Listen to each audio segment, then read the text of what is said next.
इस वक्त मैं मौजूद हूँ बेंगलुरु के अलायंस यूनिवर्सिटी में। यहाँ पर छात्र कुछ ऐसे इनोवेशंस पर काम कर रहे हैं जो आने वाले समय में पूरी दुनिया को दिशा दिखाएगा। एग्जाम्पल के तौर पे ये मेरे हाथ में कुछ वेस्ट मटेरियल है और इससे बन रहा है ये बायो प्लास्टिक। आप ये देख सकते हैं और ऐसे कई सारे इनोवेशंस यहाँ पर हो रहे हैं। तो चलिए एक एक करके आपको सारे इनोवेशंस दिखाते हैं और सीधा लेकर चलते हैं आपको एक्शन के बीच। गीला कचरा अब सच में सोना बन चुका है और इसका श्रेय जाता है इन छात्रों को जो इससे बायोप्लास्टिक और इको फ्रेंडली मटेरियल तैयार कर रहे हैं। आज ये एक प्रोजेक्ट है, लेकिन आने वाले समय में यही पहल भारत को जीरो वेस्ट की दिशा में ले जाने वाला बड़ा और स्मार्ट कदम बन सकती है। ये सुनने में तो बहुत अच्छा लगता है कि कचरे से प्लास्टिक बन रहा है, बट ये लैब में इस पे काम कैसे हो रहा है? मतलब इसके पीछे की साइंस क्या है? डेफिनेटली ये पॉसिबल है। बेसिकली हम लोग क्या करते हैं, हम लोग ऑर्गेनिक वेस्ट को कलेक्ट करते हैं, फिर उसके बाद हम लोग प्रोसेस करते हैं, केमिकल प्रोसेस वगैरह जो कि टॉक्सिक नहीं है, और उसको हम लोग कन्वर्ट करते हैं सेलुलोज में, और फाइनली हम लोग का बायोफिल्म रेडी होता है। तो ये जो प्लास्टिक आप डेवलप कर रहे हो, बायोप्लास्टिक, ये क्या सच में इतना मजबूत है कि आने वाले टाइम में ये नॉर्मल प्लास्टिक को रिप्लेस कर सकेगा? हाँ बिल्कुल, ये उतना ही मजबूत है जितना नॉर्मल प्लास्टिक है, और आने वाले टाइम में हम जो सिंगल यूज़ प्लास्टिक है उसको इससे रिप्लेस कर सकते हैं।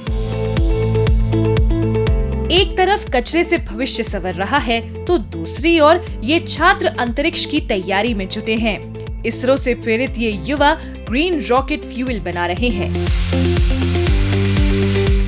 जो ताकतवर भी है और पर्यावरण के लिए सुरक्षित भी। मेरा मानना ये है कि जो स्पेस एक्सप्लोरेशन है अब उसकी रेस धीरे धीरे प्राइवेट होती जा रही है, और जो प्रेजेंट फ्यूल्स जो हैं वो धीरे धीरे टॉक्सिक होते जा रहे हैं, जो कि ह्यूमन कांटेक्ट में आने में वो इंसानों को नुकसान पहुंचा रहे हैं। तो हम अपने सेंटर ऑफ एक्सीलेंस में एक ऐसे फ्यूल पे काम कर रहे हैं जो कि एक हाई एनर्जेटिक मटेरियल है, और साथ ही साथ वो ह्यूमन कांटेक्ट में आने में भी एक सेफ एनवायरनमेंट प्रोवाइड करता है। हम बोरॉन बेस्ड फ्यूल्स पे काम कर रहे हैं जो कि कम कार्बन रिलीज़ करता है और ओवरऑल कंबशन एफिशिएंसी और थ्रस्ट बढ़ाता है। जो 2047 का विजन है, जिस हिसाब से आपको क्या लगता है कि जो भारत स्पेस टेक में कितना आगे होगा, और इससे आप जो ग्रीन फ्यूल पर काम कर रहे हो इससे क्या फ़ायदा है? तो जैसे कि हमने देखा इसरो के इतने सारे सक्सेसफुल मिशंस के बाद अभी हमारा नेक्स्ट मिशन है इसरो का अंतरिक्ष स्टेशन। तो उसमें जो भी रॉकेट्स यहाँ से जाएंगे पार्ट्स लेके, उसमें बहुत सारे रॉकेट फ्यूल्स की बूस्टर्स की ज़रूरत पड़ेगी। तो उसके लिए जो एक बेस प्लान है वो हम यहाँ पे डेवलप करने की कोशिश कर रहे हैं।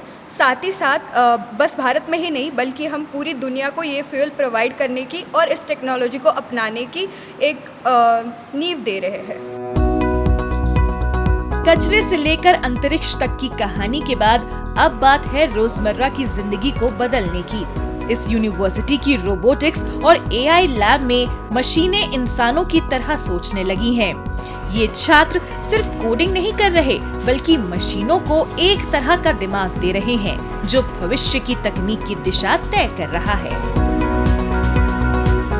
ये जो रोबोट है आपका, ये कौन सी समस्या को सुलझा रहा है और इसके एप्लीकेशंस क्या हैं?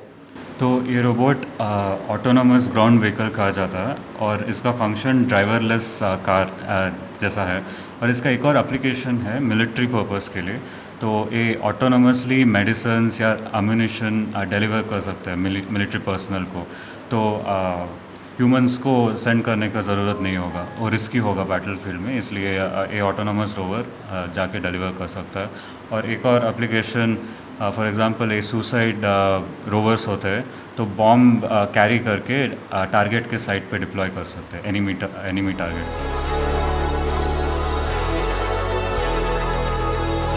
प्रोजेक्ट्स और प्रोटोटाइप तो आपने देख लिए, लेकिन असली गेम चेंजर तब होता है जब वो प्रोजेक्ट्स किसी कंपनी में बदलते हैं।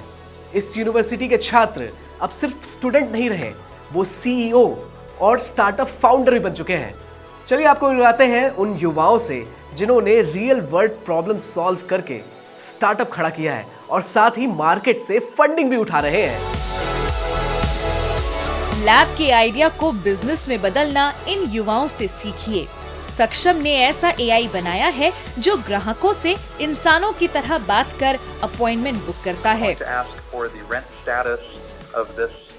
जबकि रोहित और यतिन की स्मार्ट मशीन QR स्कैन से बिना किसी मदद के तुरंत डॉक्यूमेंट प्रिंट कर रही है। यहाँ की कहानियों से एक बात तो साबित है कि 2047 का भारत किसी भी विदेशी तकनीक का इंतजार नहीं करेगा, वो अपनी तकनीक खुद बनाएगा। इस यूनिवर्सिटी के युवा सिर्फ डिग्री नहीं ले रहे हैं, वो भारत का फ्यूचर तय कर रहे हैं।